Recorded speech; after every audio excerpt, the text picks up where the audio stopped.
Hello everyone, I'm Daniel Uy, marketing professional here at Toyota Show. So ang ganda ng ating background music, no, Christmas song.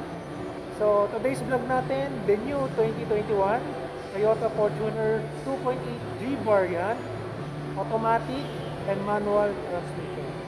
So ating tignan yung interior and exterior ng ating sasakyan na ito at para makita natin kung ano yung mga nabago, nadagdag sa ating unit na ito.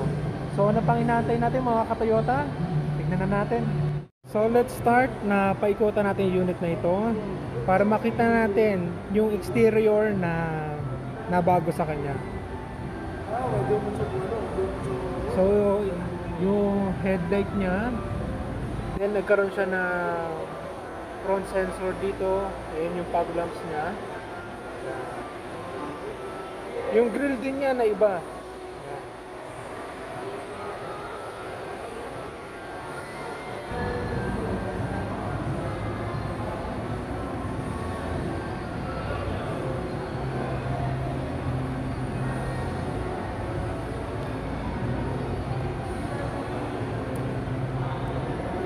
So sa likod, meron na siyang 4-eye na back sensor.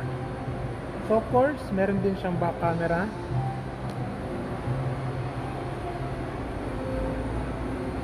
Yeah. So please take note, the gas gate natin is on the left side. Yan po.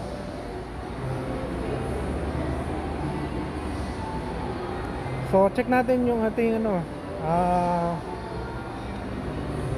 hood, under the hood. So yung bukasan niya, ito po, fuel gate, parking sensor on and off. Ayan. So buksan natin.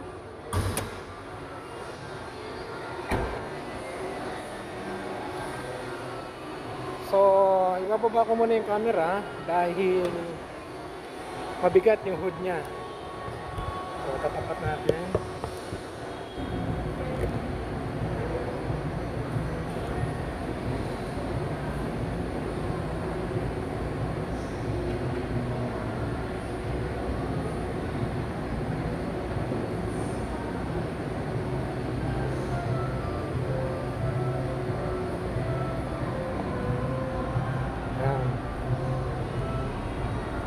So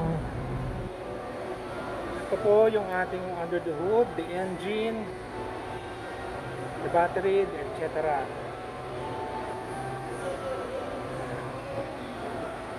So from small details to big details, ito po siya. Ayan. Pakita natin yung mga kasulok-sulukan, mga ka-Toyota.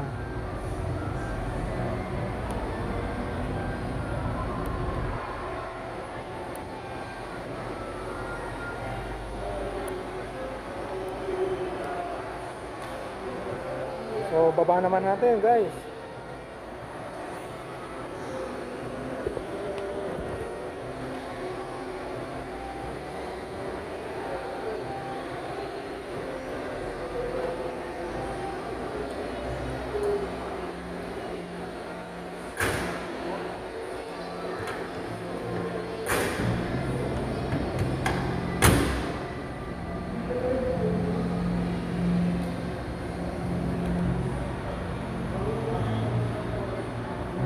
So let's check yung ating passenger side. So ayusin ko na yung lightning natin.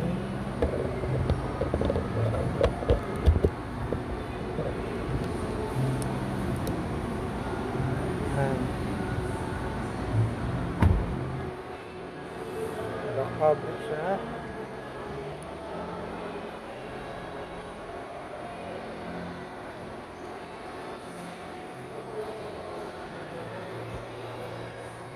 Cooler natin guys.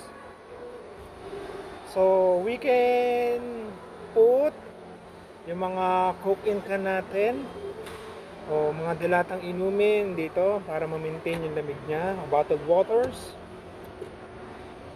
Dito naman po yung mga dokumento natin. Ito.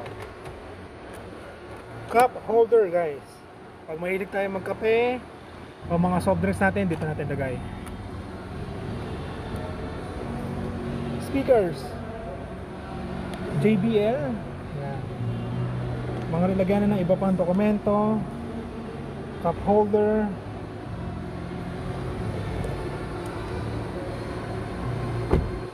So second row naman tayo. Oop. So pala yun. Yan.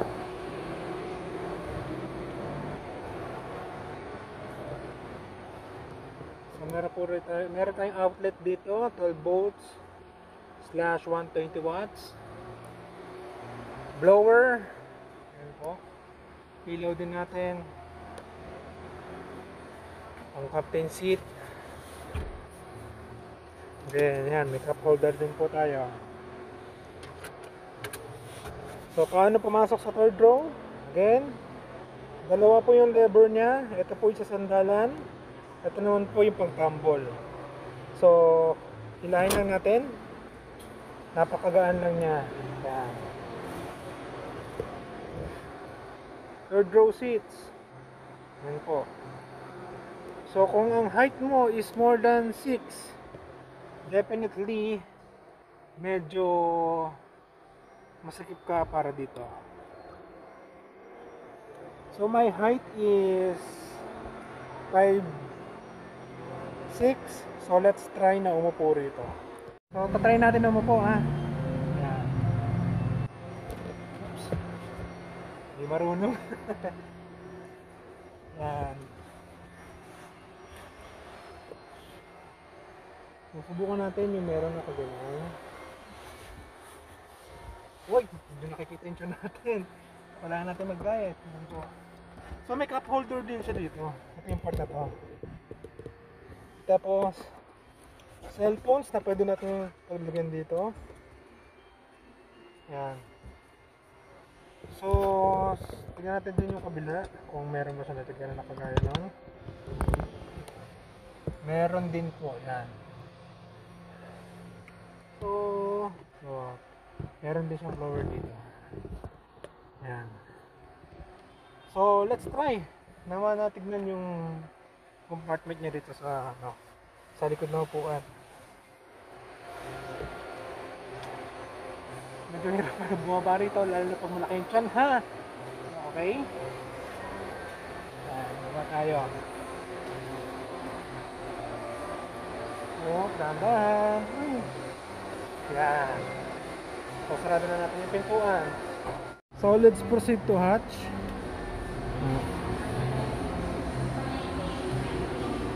So, meron siyang click-click dito. Pakita natin. Yan. Ito. Yan. So, baba lang natin to. Kailangan dalawang kamay eh. So, kailangan nakaklik siya, tapos binababa. Okay? Yan. So, itambol natin siya guys.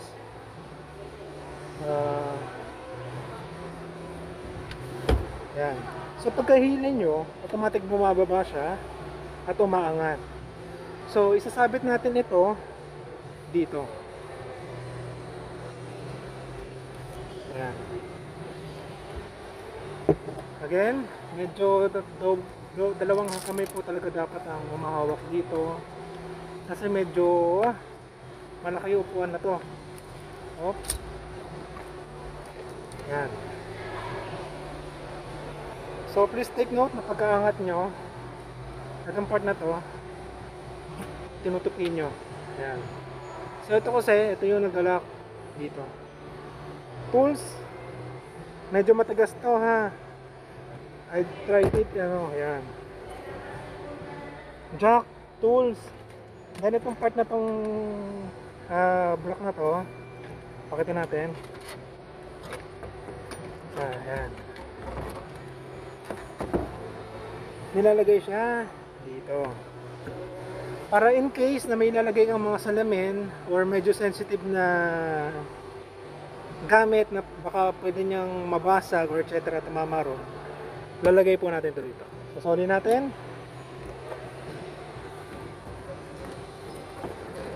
Yan.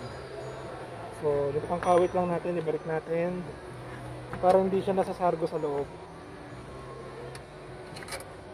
Yan. So, madali lang naman siya ibalik. Punta kay ilalim. Yan. So, pag ibabalik niya siya, kailangan may mag-clip na kagaya, no? So, meron din siyang sabitan dito. And then, meron dito another outlet dito. Yan. So, balikan po natin. So, by the way, pakita lang muna natin yung gulong natin. So, kung naman mag-change tayo, meron lang tayong tools na ilalagay dito. Then, iikot natin. Then, bababa to. And by the way, don't forget na bumili tayo ng tire lock. Kasi usually, nanakaw yung gulong na ito.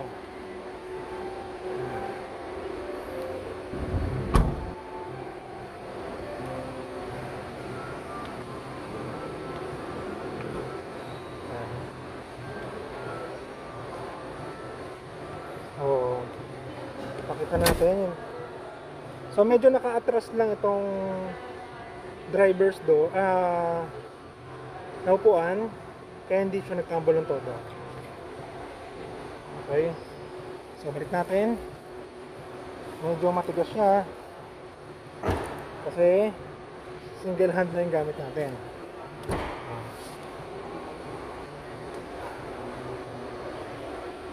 Let's proceed to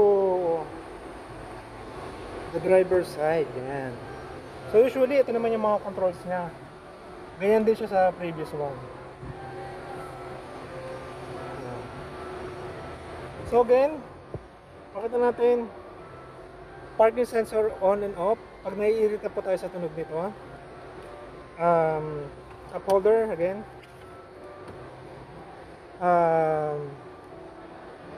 Pagbukas ng ating fuel lid, hood. So let's take a seat.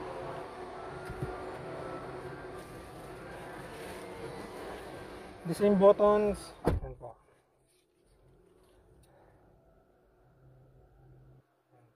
Okay. So interior wise, nagbago sa kanya yung switch. The previous one kasi is mga button siya. So ang tawag dito parang electric fan type. Ito. Etc. So kung meron kong mga gamit na ilalagay dito. Ayan.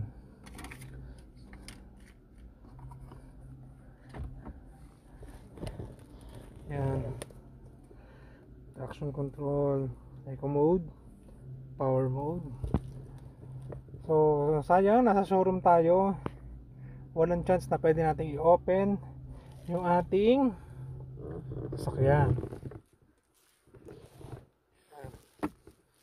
Armrest. Hello everyone, again I'm Daniel Uy, marketing professional here at Toyota Show. And today nakita po natin yung interior and exterior ng ating Toyota 2021 Fortuner. Ang grade po niya is G and variant niya is automatic transmission. Again, kung ano po yung makikita natin sa automatic transmission ay siyang makikita natin sa manual transmission. Ngayon, maraming nabago sa unit na ito and may mga nadagdag, of course. And nakita ko naman na yung mga dinagdag is maganda naman po. Grills, front na sensor, and etc. po. So if you are planning to buy brand new Toyota cars, mapa Fortuner man yan or other unit, you may contact me at 0917-4466181. And Viber ready na rin po ito.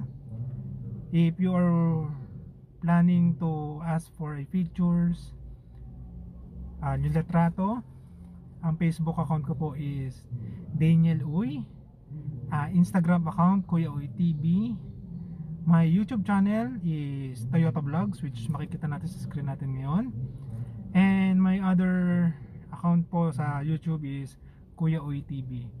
So ano pa inaantay natin guys? Mag-text na po kayo sa akin, mag-chat na po kayo sa akin for more information and reservations and other inquiries po. So see you on my next vlog. And pag may dumating po na unit dito na other variant or grade ng ating Toyota Fortuner, agad po natin itong bibidyohan para makita nyo ng aktual, para hindi na kayo magpunta ng dealership kasi medyo mahirap ang transportation natin ngayon dahil sa pandemic. Okay? So see you on our next Toyota vlogs. Bye!